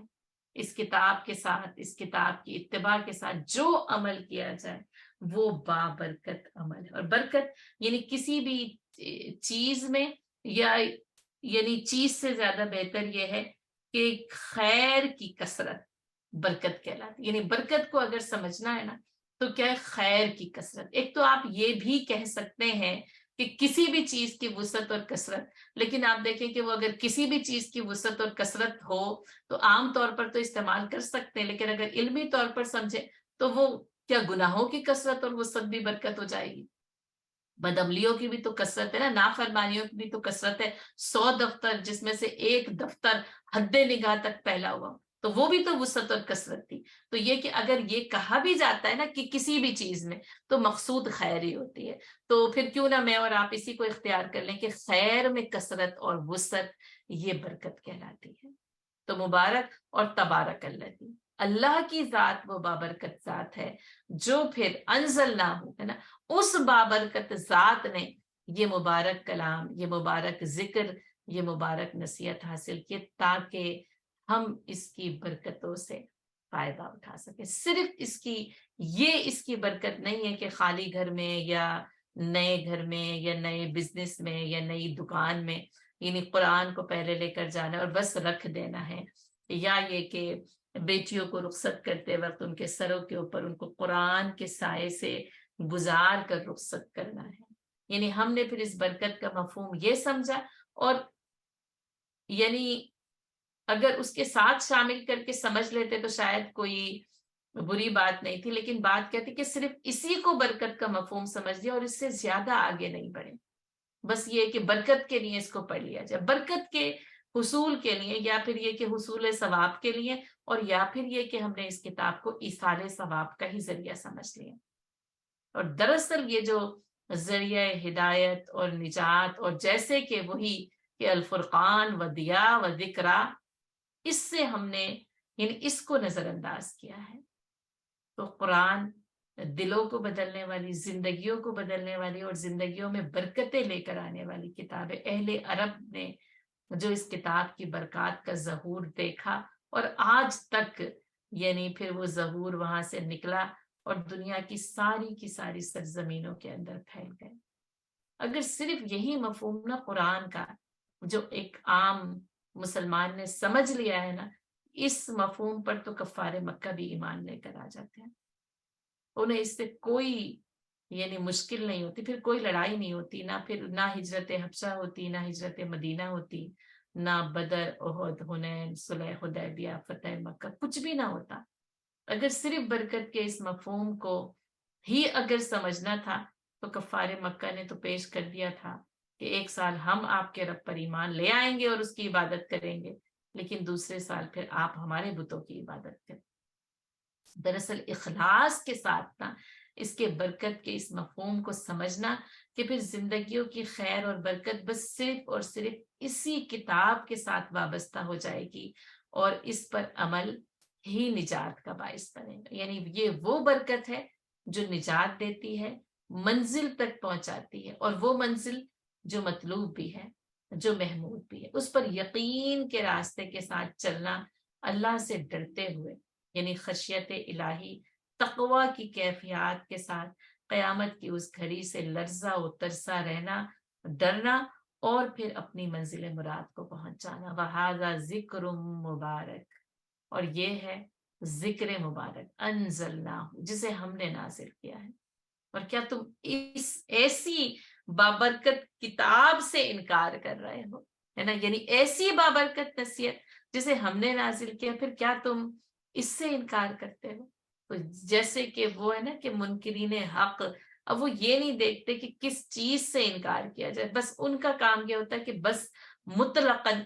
انکار کرنا نا. تو یہ جو منکرین ہے نا، دراصل یہی تو کافر کہلاتے ہیں کہ وہ حق کا انکار کر دیتے ہیں. تو کہا تم ایسی بابرکت نصیحت سے انکار کرتے ہو، یعنی تم یہ کتنا بڑا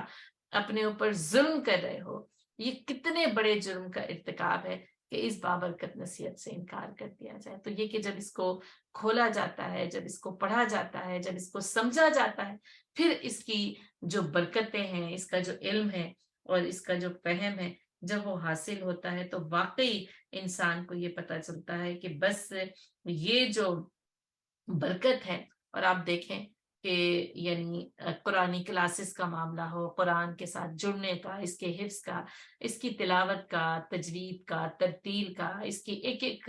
یعنی حکم پر عمل کی کوشش ہو، تو ہم واقعی ان برکتوں کا مشاہدہ کرتے ہیں جو یعنی جن برکتوں کا مشاہدہ کیا ہی نہیں جا سکتا. زندگی، وقت، عمل، خیر، اس کی کثرت، ساری کی ساری برکتیں نا اس کتاب کے ساتھ جڑنے سے جمع ہو جاتے ہیں. یہ ان برکتوں سے نوازتی ہے کہ جن برکتوں کا تصور انسان عام طور پر یعنی معمولی ذہن ان برکتوں کا تصور بھی نہیں کر سکتا. یہ کتاب ایسی برکتوں سے نواز دیتی ہے. اور پھر اس کے بعد جو ہے وہ ہمارے پاس 5واں رکوع ہے. تو انشاءاللہ ہم اس کو جو ہے وہ اس رکوع کو شروع کر لیتے ہیں، اور اس کو جو ہے وہ پھر دیکھتے ہیں کہ ہم اس سورۃ الانبیاء کا 5واں رکوع ہے. اور جیسا کہ تاریخ نبوت سے اب انبیاء کرام کا تذکرہ جو ہے وہ شروع ہوا ہے، اور اس ضمن میں ہم نے حضرت موسیٰ اور ہارون علیہ السلام کا تذکرہ کیا. اچھا، یہاں پر نا یعنی وہ جو ایک بات ہم پہلے بھی اس کو پڑھ چکے ہیں اور سیکھ چکے ہیں نا، کہ ایک جو ہے نا وہ یعنی قصص الانبیاء ہیں، یعنی انبیاء کرام کے قصے بیان کیے جاتے ہیں، یعنی ترتیب کے ساتھ بھی، تسلسل کے ساتھ بھی، یا پھر جو ہے نا اشارتی طور پر بھی۔ لیکن ایک اس بات کو سورۃ الانبیاء کے ضمن میں یاد رکھیں کہ اس میں نا یعنی انبیاء کرام کے قصے نہیں بیان کیے گئے، انبیاء کرام کا نا یعنی ذکر کیا گیا ہے، ان کے بارے میں یعنی بتایا کہ ان کے کار نبوت کی وضاحت ضرور کی گئی ہے، جیسا کہ میں نے آپ کو اس کے مضامین میں بار بار آپ کو یہ بات بتا رہی ہوں کہ یہ نبوت، اس کی پوری تاریخ، کار نبوت، منصب نبوت نا، اور جو مشن ان کے سپرد کیا گیا یعنی کار نبوت سے مراد یہ وہ دراصل بتانا مقصود ہے اور مطلوب ہے۔ اور پھر اس زمن میں کچھ جو ہے وہ ان کی زندگی کے معاملات کی طرف بھی اشارہ کیا گیا کہ جو خاص خاص باتیں جو ہے یہاں پر ان کے کار نبوت کے حوالے سے بتانا مقصود تھی۔ تو یہ جو 5واں رکوع ہے، یہاں پر جو نام ہے نا وہ بہت عظیم، بہت بلند، ابو الانبیاء کہا گیا ہے نا، حضرت ابراہیم علیہ السلام کا ذکر ہے۔ وَلَقَدْ آتَيْنَا إِبْرَاهِيمَ رُشْدَهُ مِن قَبْلُ وَكُنَّا بِهِ عَالِمِينَ، اور اس سے بھی پہلے ہم نے ابراہیم علیہ السلام کو رشد عطا کی تھی اور ہم اس کے حال سے خوب اچھی طرح واقف تھے۔ یعنی جیسے ہے نا کہ حضرت موسیٰ علیہ السلام کو تورات دی گئی تو کہا کہ اس سے بھی پہلے، اور یا یہ کہ وَهَذَا ذِكْرٌ مُبَارَک، اور یہ ہے ذکر مبارک، یہ ہے بابرکت ذکر اور نصیحت، تو کہا کہ اس قرآن کے بھی نزول سے پہلے، یعنی تورات اور قرآن دونوں کے نزول سے پہلے ہم نے ابراہیم علیہ السلام کو رشد دی تھی۔ اچھا، اب یہ جو ہے، یہ جو رشد ہے نا، یہ یعنی ایک خاص ہے، یہ اخص ہے۔ ویسے اس کا ترجمہ ہدایت کیا جاتا ہے، لیکن یعنی اس کا ترجمہ ہدایت نہ ٹھیک نہیں ہے، لیکن یہ کہ جو زبانوں میں جو یعنی اتنی وسعت نہیں ہوتی تو اس کی وجہ سے پھر ان کے کچھ ترجمے ہمیں ایسے مل جاتے ہیں جو اس کے مفہوم کو یعنی بس ادا کر دیتے ہیں، تو اس لیے پھر یہاں پر جیسے اس کا ترجمہ ہدایت کیا جاتا ہے، لیکن اگر آپ دیکھیں تو ہدایت کے طور پر ہی قرآن میں استعمال کی گئی اور بے شمار مقامات پر استعمال کی گئی ہے۔ یہ جو رشد ہوتا ہے نا، یہ اصل میں یعنی یوں سمجھ لیں کہ ہدایت کو سمجھ لینا رشد کہلاتا ہے۔ یہ یعنی جسے اس کا ترجمہ ہوش مندی بھی کیا گیا، یعنی رشد سے مراد ایسی یعنی عقل کی ایسی کیفیت اور صفت ہوتی ہے، ایسی ہوش مندی ہوتی ہے جس میں انسان خیر اور شر کی تمیز کر سکتا ہے، اپنا فائدہ اور نقصان پہچان سکتا ہے، اور حق کو قبول کرنا دراصل یہ رشد کہلاتا ہے، یعنی ہدایت کو قبول کر لینا، یعنی حق کو قبول کرنے سے مراد ہے کہ جب ہدایت سامنے آئے تو اس کو قبول کر لینا، اور اس کے بالمقابل جو باطل ہے، جو شر ہے، جو برائی ہے، جو گمراہی ہے، اس کو رد کر دینا ہے نا۔ یعنی جیسے اگر آپ صرف یہ سوچتے ہیں نا، یہ سنتے ہیں جیسے کہ انسان اپنے فائدے اور نقصان کو پہچان لے، تو ظاہر ہے پھر ہم یہ کہیں گے کہ پھر ہر شخص اپنے فائدے اور نقصان کو وہ پہچان سکتا ہے نا، اور پہچان لیتا ہے۔ تو دراصل یہ کہ عام طور پر اس کا مطلب کیا ہوگا کہ اپنے فائدے اور نقصان کو پہچان لینا، پھر اس سے آگے آپ بڑھیں گے نا تو کیا ہوگا کہ یعنی خیر اور شر کی تمیز، لوگوں کو اپنے فائدے اور نقصان کا تو بہت زیادہ پتا ہوتا ہے لیکن خیر اور شر کی تمیز نہیں آتی ہے نا۔ پھر یہ کہ اگر خیر اور شر کی تمیز، یہ اچھا ہے، یہ برا ہے، یہ سچ ہے یا جھوٹ ہے، پھر اس میں حق کو قبول کر لینا اور باطل کو رد کر دینا، دراصل یہ ہے یعنی یہ جو ہے یہ وہ رشد ہے۔ اور یہ رشد جو ہے نا یہ غی کی ضد ہے، قد تبین الرشد من الغی، دیکھیے ہدایت اور دلالت ایک دوسرے کی ضد ہے، یہاں پر یعنی رشد غی کی ضد ہے، معنی یعنی ہدایت کے ہی استعمال ہوتے ہیں لیکن یہ کہ یہ ہدایت سے اخذ، جیسے کہ میں نے کہا۔ اچھا، اس میں جیسے جو یتیموں کا ذکر کیا گیا، یعنی یتیموں کے مال کا اور ان کے ساتھ حسن سلوک کا، تو اس میں یہ کہا گیا کہ ان کو مال جو ہے اگر جائیداد چھوڑ کے مرا ہے ان کا باپ ان کے پاس وراثت میں، ان کو نہیں دینی اگر وہ بچے، لیکن فَإِنْ آنَسْتُمْ مِنْهُمْ رُشْدًا، لیکن جب تم ان میں رشد دیکھو، جب ان میں یہ صلاحیت دیکھو کہ فائدہ اور نقصان، خیر اور شر کی تمیز کر سکتے ہیں، اب یہ پیسوں کا استعمال صحیح طور پر کر سکتے ہیں، ضائع نہیں کریں گے، تو اس وقت فَادْفَعُوا إِلَيْهِمْ أَمْوَالَهُمْ، تو اس وقت ان کے مال جو ہے وہ ان کے حوالے کر دیے جائیں. ٹھیک ہے, تو یہ جو رشد کا لفظ ہے نا, یہ دنیاوی معاملات کی صلاحیت کے لیے بھی استعمال کیا جاتا ہے اور آخروی معاملات کی صلاحیت کے لیے بھی استعمال کیا جاتا ہے. یعنی کہ جب دنیا اور آخرت کی صحیح سمجھ آ جائے تو پھر نہ وہ انسان راشد ہوتا ہے, پھر اسی سے راشد بنتا ہے, یعنی رشد پر رہنے والے راشد فاعل کے وزن پر, اسی سے پھر رشید بنتا ہے, اسی سے راشدہ, اور جو ہے نا وہ رشیدہ کا جو ہے وہ عورتوں کے لیے نام کا استعمال کیا جاتا ہے. اچھا, اسی سے جو ہے نا وہ مرشد بنتا ہے. ٹھیک ہے, یعنی پھر مرشد یہی ہوگا کہ یعنی وہ ہدایت کے راستے پر چل جانے والا, یعنی جس نے ہدایت کے راستے کو اختیار کر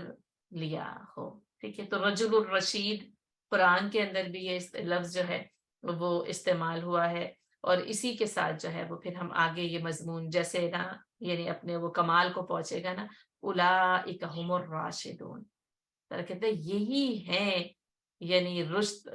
یافتہ, ہدایت یافتہ, یہی ہیں جنہوں نے دنیا اور آخرت کے معاملات کی سمجھ کو بہترین طور پر حاصل کر لی. اور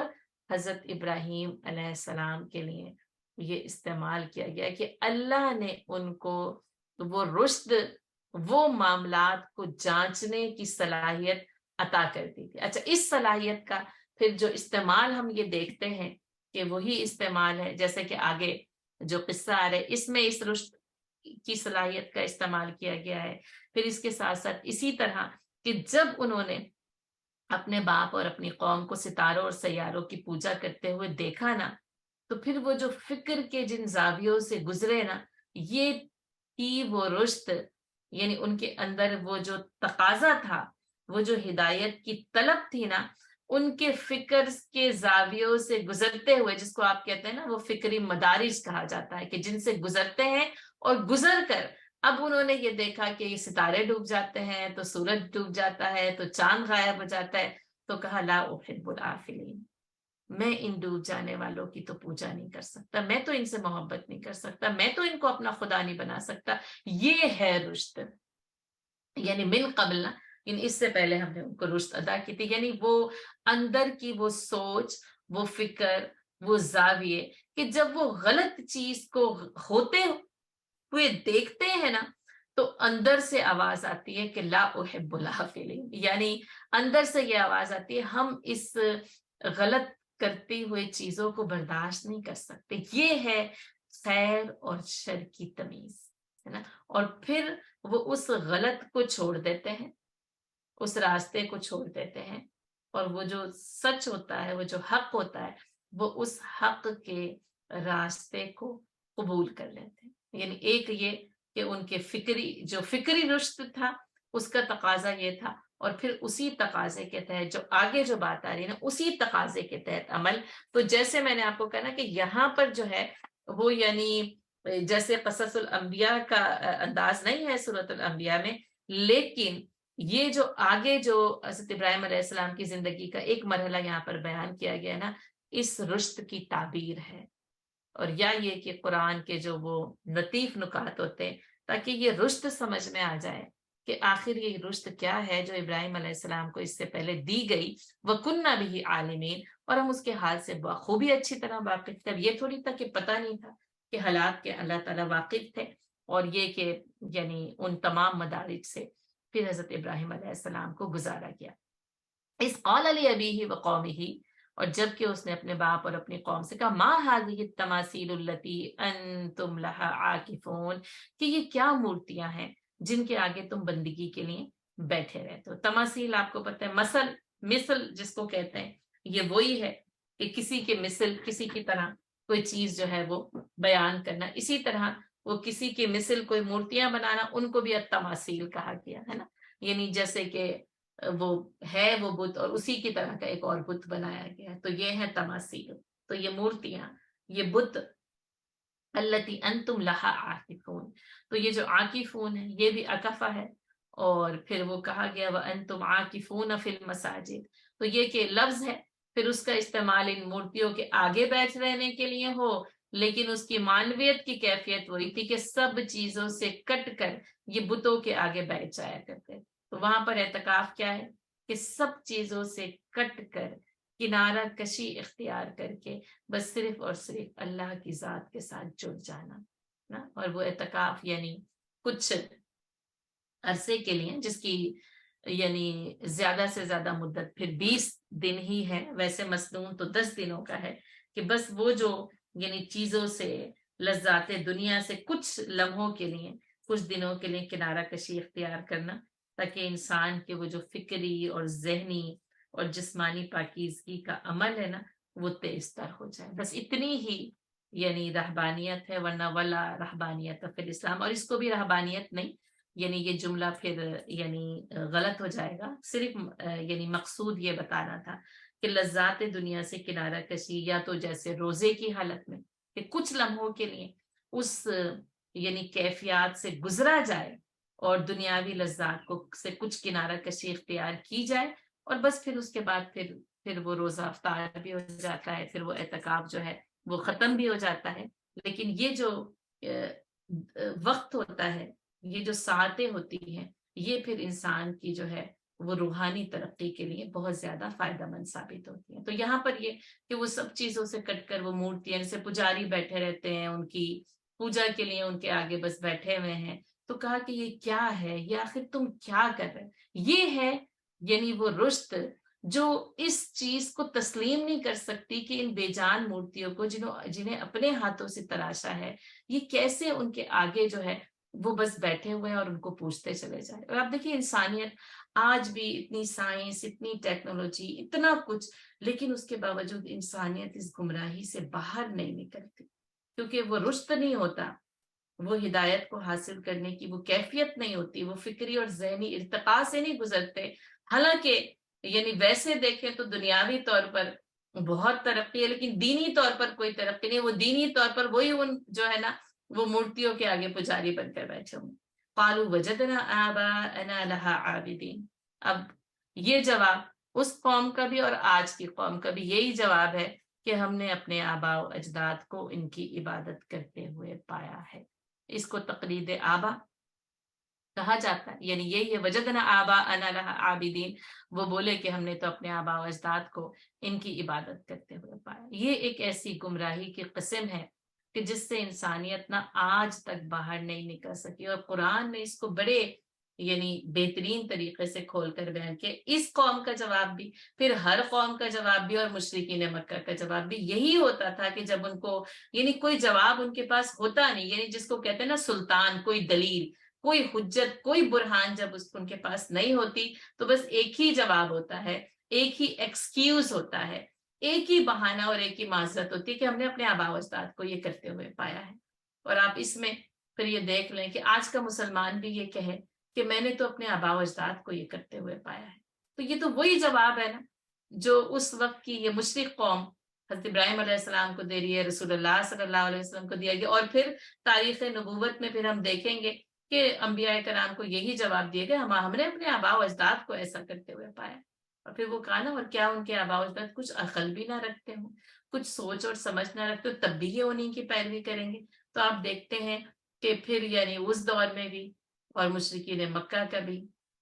آج کے دور میں مسلمانوں کا بھی عام کے آباء و اجداد کے طریقے، خاندان کے رسم و رواج کچھ چھوٹ جائے، کچھ ٹوٹ جائے،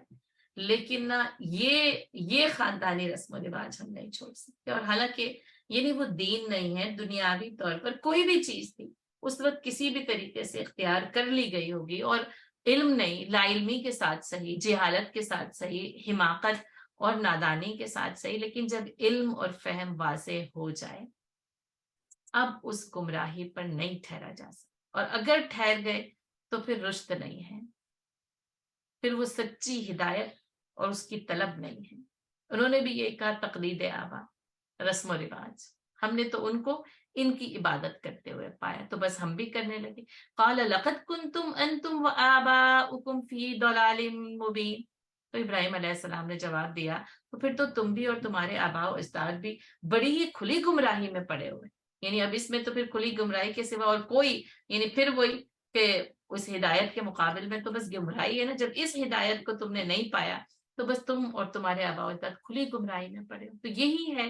یعنی ہمارا بھی جو سوچ ہے، جو فلسفہ ہے، جو نقطہ ہے کہ اگر آباء و اجداد نے کسی گمراہی، لا علمی اور جہالت میں کوئی کام کر لیا تو کیا اب آپ بھی علم اور فہم کے ساتھ وہی کام کرتے چلے آئیں گے؟ بلکہ یہ اسی میں نجات اور بہتری ہے کہ اس عمل کو فوری طور پر رد کیا جائے، چھوڑا جائے، اور بس پھر ہدایت کو اور حق کو اختیار کر لیا جائے۔ لیکن یہ بھی آباء و اجداد کی اس تقلید کے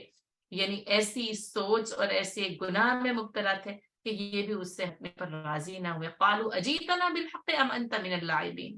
تو انہوں نے جواب دیا کیا تو ہمارے پاس واقعی کوئی سچی بات لے کر ہے یا ویسے ہی یعنی کھیل کود، اللاعبین یعنی بس ایسے ہی کھیل کود ہو رہا ہے، ایسی دل لگی کی باتیں ہو رہی۔ قال بل ربكم رب السماوات والارض الذي فطرهن وانا على ذلكم من الشاهدين۔ حضرت ابراہیم علیہ السلام نے جواب دیا کہ دل لگی نہیں ہے، کوئی کھیل کود نہیں ہے، بلکہ میں لے کر آیا ہوں وہ رب، یعنی اس رب کا تعارف تمہارے پاس لے کر آیا ہوں، وہ رب جو آسمان اور زمین کا رب ہے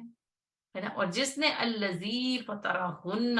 جس نے انہیں پیدا کیا ہے، وَأَنَا عَلَى ذَلِكُم مِّنَ الشَّاهِدِينَ، اور میں اس بات پر گواہی دیتا ہوں۔ یعنی پھر وہی کہ وہ حق کی جو گواہی ہے، تو پیغمبر سب سے پہلے حق کا گواہ ہوتا ہے، اور یہی پیغمبروں کی خاصیت ہے، اور یاد رکھیے گا یہی پیغمبرانہ کردار ہے کہ حق کے گواہ بن کر کھڑے ہو جاؤ۔ اور امت وسط کو تو یعنی قائم ہی اسی لیے کیا گیا، وَكَذَلِكَ جَعَلْنَاكُمْ أُمَّةً وَسَطًا لِتَكُونُوا شُهَدَاءَ عَلَى النَّاسِ وَيَكُونَ الرَّسُولُ عَلَيْكُمْ شَهِيدًا، کہ تم لوگوں پر گواہ بنو، رسول تم پر گواہ بن جائے۔ اب دیکھیں وَأَنَا عَلَى ذَلِكُمْ مِنَ الشَّاهِدِينَ، یعنی اول جو شاہد ہے، اول جگہ، اور اِنَّا أَرْسَلْنَاكَ شَاهِدًا وَمُبَشِّرًا وَنَذِيرًا، اور اے نبی ہم نے آپ کو بھیجا ہے شاہد، مبشر اور نذیر بنا کر۔ تو نا انبیاء کرام کو شاہد بنا کر بھیجا جاتا ہے، گواہ بنا کر بھیجا جاتا ہے، اور یہ حق کی گواہی ہوتی ہے، یعنی جس کو شہادت حق کہا جاتا ہے، یہ حق کی سچی گواہی ہوتی ہے جو انبیاء کرام، اب آپ دیکھیں تنے تنہا اکیلے ہیں، کوئی کاروان، کوئی قافلہ، اور پھر ابراہیم علیہ السلام کی خاصیت بھی یہی ہے نا کہ بس وہ انا تھے نا، بس تنے تنہا تھے، اور اسی پہ جم گئے، اور اسی پر جو ہے نا وہ کھڑے ہو گئے۔ ایک تو یہ کہ یعنی پھر وہ یہ کہ گئے دن کے تنہا تھا میں انجمن میں، کبھی انسان تنہا ہوتا ہے پھر اس کے ساتھ ایک قافلہ ہوتا ہے، لیکن حضرت ابراہیم علیہ السلام نے تو تنے تنہا ہی اعلان کیا، اور پھر اس کے بعد جو اس حق کی راہ میں وہ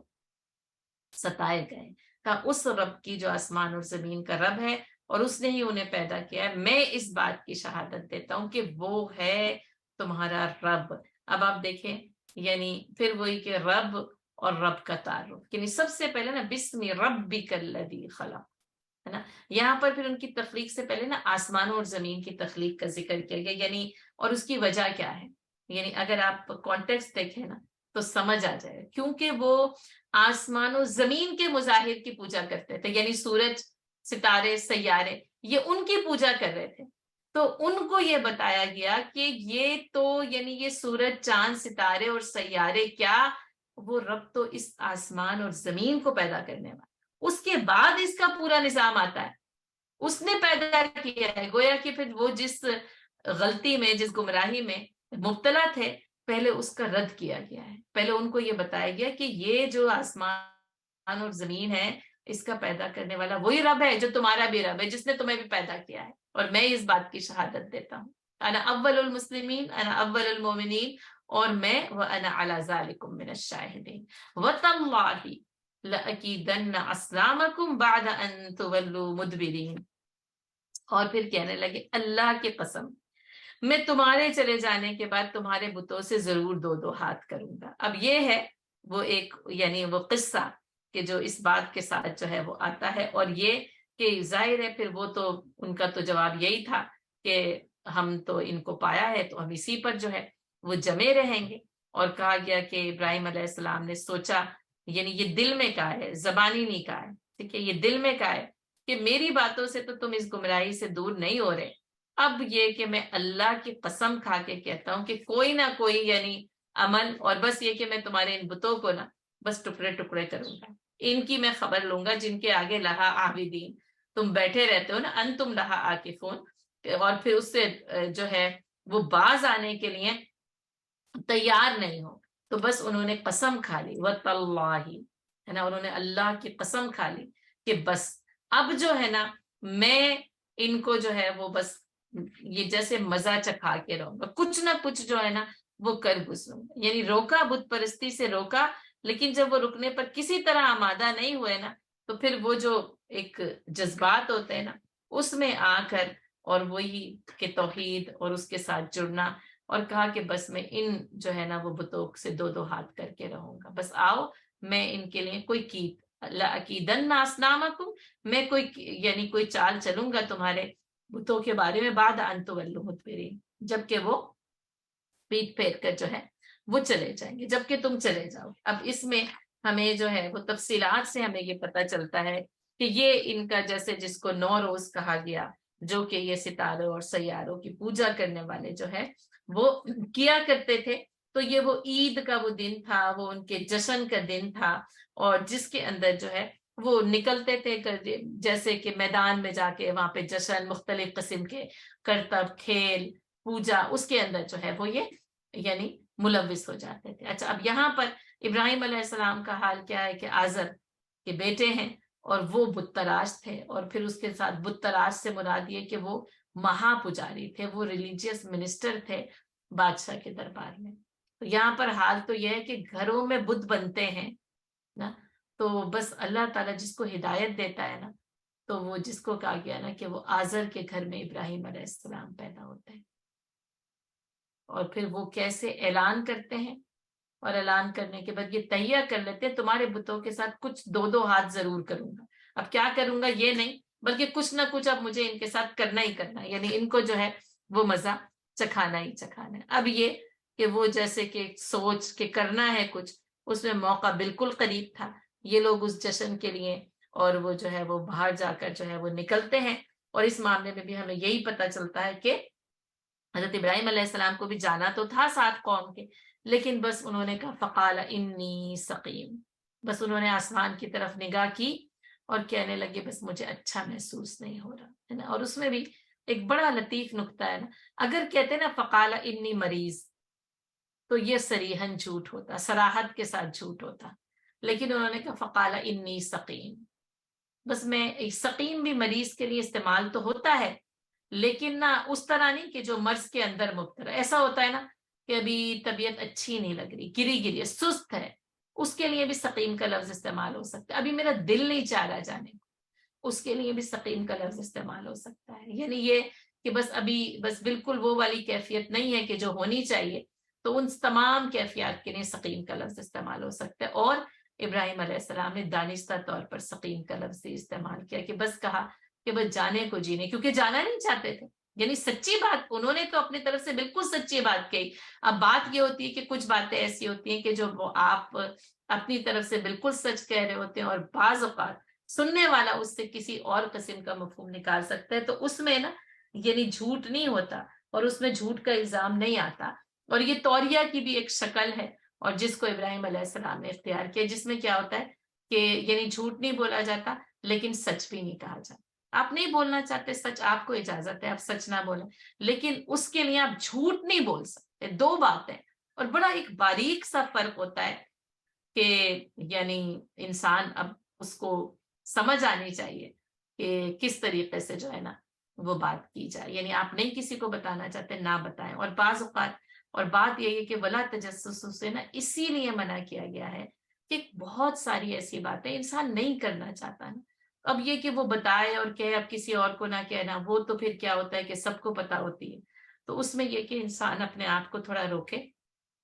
سچ نہ بولے لیکن جھوٹ بھی نہ بولے. ٹھیک ہے، تو بس یہاں پر پھر کہا کہ میں ان کے ساتھ کوئی نہ کوئی قید کروں گا. اور اس کے اندر پھر پورا واقعہ جیسے اور جگہوں پہ بھی اسی طرح آتا ہے کہ پھر کہا کہ چلیں، تو کہا کہ نہیں، اب جانے کو جی نہیں چاہتا ہے نا. تو بس اس وقت جو ہے وہ جیسے آسمان کی طرف نگاہ اٹھایا، ایسے جیسے وہ لوگ آسمان پہ ستاروں اور سیاروں کی چالیں دیکھتے تھے نا، تو جیسے حضرت ابراہیم علیہ السلام نے یہ چال چلی، اور بس کہا کہ اب جانے کا دل نہیں چاہ رہا تو نہ لے کر جاؤ. اور بس انہوں نے اپنی دانش میں یہ سوچا کہ آسمانوں پر کچھ ستاروں کی چال دیکھ کر یہ بتایا گیا ہے کہ میں نہ جاؤں تو بہتر ہے. اور بس پھر وہ یہ سارے کے سارے لوگ جو ہے اس جشن نوروز اور میلے کے اوپر جو ہے وہ چلے گئے. اور بس اس کے بعد اب ابراہیم علیہ السلام نے فَجَعَلَهُمْ جُزَازًا إِلَّا كَبِيرًا لَهُمْ لَعَلَّهُمْ إِلَيْهِ يَرْجِعُونَ. اور انہوں نے بس ایک بڑے بت کو چھوڑ کر باقی سارے بتوں کو ابراہیم علیہ السلام نے ٹکڑے ٹکڑے کر ڈالا. یہ جو جزازہ ہے نا، یعنی جو جزا، ٹکڑے ٹکڑے کر دینا، یعنی جیسے ہوتا ہے نا مار مار کر جو ہے وہ ٹکڑے ٹکڑے کر دی. یعنی ابراہیم علیہ السلام نے پھر توڑ کرنا ان سب بتوں کے ٹکڑے ٹکڑے کر ڈالے. اور کہا جاتا ہے کلہاڑا لے کر کیے جیسے، اور پھر اس کلاڑے سے باقی سارے جتنے وہ چھوٹے موٹے جو بھی تھے نا چاروں طرف، ان کو تو کر دیا ٹکڑے ٹکڑے، لیکن بڑے کو چھوڑ دیا اور کلاڑا بھی اسی کے کندھے کے اوپر رکھ دیا. ٹھیک ہے. اور پھر اس کے بعد کا قالوا من فعل هذا بآلهتنا. اب جب واپس آئے ہیں نا تو آ کر جب حال دیکھا کہ وہ جو یعنی اب جو ان کے یعنی جو مندر ہے، یوں سمجھ لیں جو بتوں کا گڑھ ہے، اب اس کے اندر بتوں کی حالت، تو کہا ہمارے معبودوں کا یہ حال کس نے کر دیا؟ انہ لمن الظالمین، بلا شبہ وہ بڑا ظالم ہے، یعنی اس نے بڑا ظلم کیا، ہمارے معبودوں کے ساتھ یہ حال کیا ہے. قالوا سمعنا فتى يذكرهم يقال له ابراہیم. اب کچھ لوگ یہ کہنے لگے ہم نے ایک نوجوان کو ان کا ذکر کرتے سنا تھا جس کا نام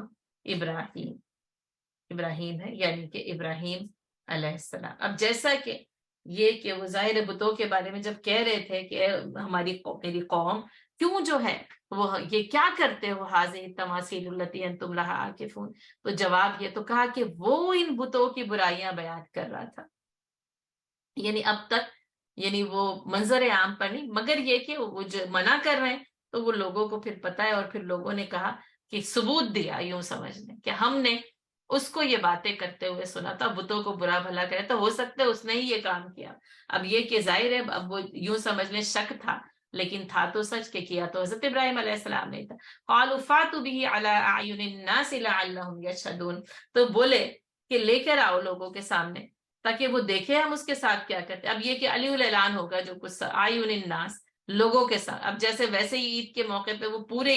قوم جمع ہے تو کہا سب کے سامنے لے کر آؤ، اور لعلہم یشہدون، ہے نا، اور وہ مشاہدہ کریں اور وہ دیکھیں کہ اب ہوتا کیا ہے، یعنی سب کے سامنے یہ کام ہوگا. اور پھر قالوا انت فعلت هذا بآلهتنا یا ابراہیم. اور پھر جب ابراہیم علیہ السلام کو بلایا گیا آ گئے تو کہا ابراہیم ہمارے معبودوں کے ساتھ یہ تو نے یہ کیا ہے؟ قال بل فعلہ. تو کہا نہیں بلکہ اسی نے کیا ہوگا. کبیرہم ھذا فاسألوہم ان کانوا ینطقون. اور بلکہ اس سے پوچھ لو، یعنی ان سے پوچھ ہی لو نا، فاسألوہم ان سے پوچھ لو، یہ جن کو توڑا گیا ان سے پوچھ لو معبود ہے، ان کانوا ینطقون اگر یہ بولتے ہیں. اب یہ ہے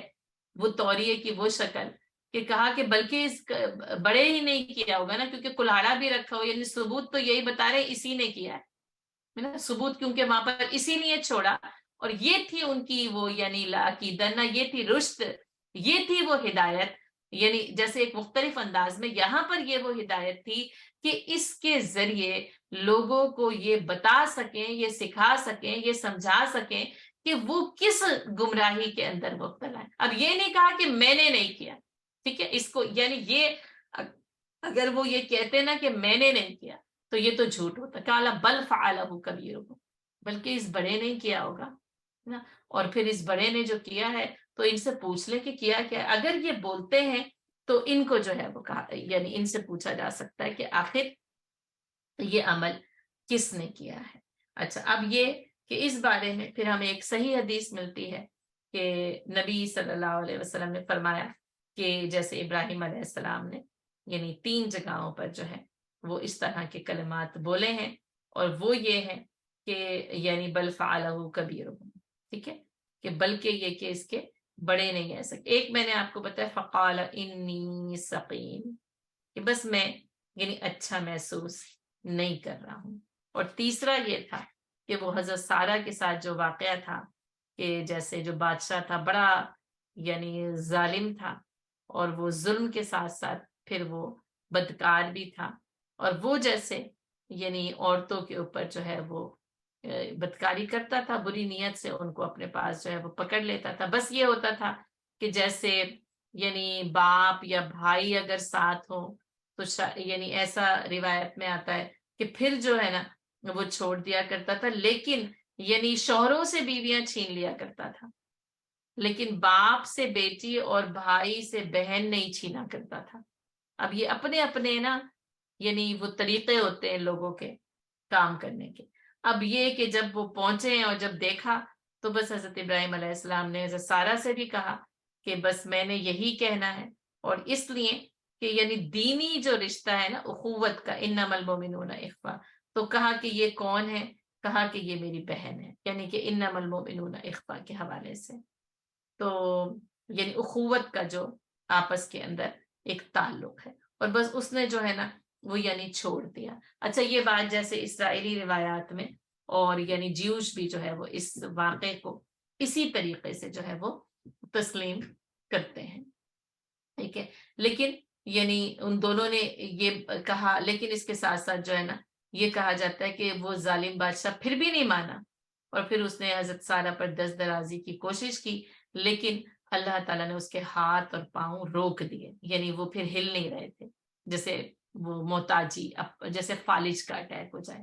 اور پھر اس کے بعد اس نے پھر کوشش کی تو پھر اس کی آنکھیں نہیں دیکھ رہی تھی کچھ بھی، یعنی آنکھوں کے اوپر پھر وہ جیسے آنکھیں اندھی ہو جائیں۔ کہا ایک اور مرتبہ کیا تو اسی طرح پھر اس کو روک دیا گیا، تو اس کو پھر یہ بات پتہ چل گئی کہ یہ اللہ کی طرف سے یعنی قدرت کی طرف سے یہ حفاظت ہے، اور پھر اس میں یعنی پھر اس نے جو ہے وہ ان کو چھوڑ دیا۔ اور پھر آگے روایت میں یہ بھی آتا ہے کہ پھر حضرت حاجرہ کو اسی نے جو ہے وہ یعنی جیسے وہ ان کی جو ہے وہ قوم میں سے تھیں، تو انہوں نے پھر ان کو حضرت سارہ کے لیے جو ہے وہ ساتھ کر دیا تھا، یعنی جیسے قدرت کے جب یہ مناظر دیکھے تو سمجھے کہ کچھ